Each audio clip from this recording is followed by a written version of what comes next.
So first of all, you need to turn this on.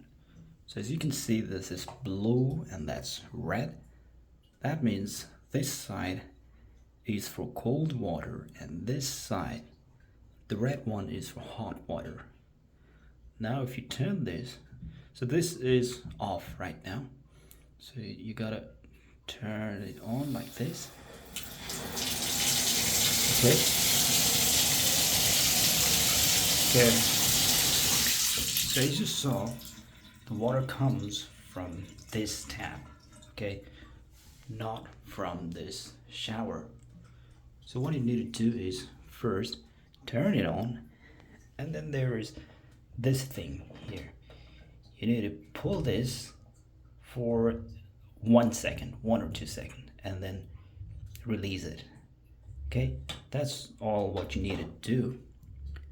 So let's do this. Okay.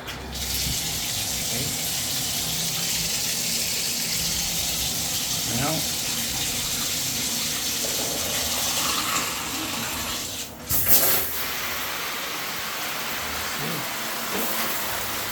okay.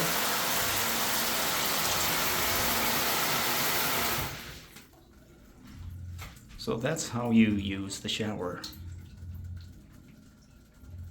And if you want to go hot, you're going to turn the hot water, just go like this. That's hot water. This is cold. That's it.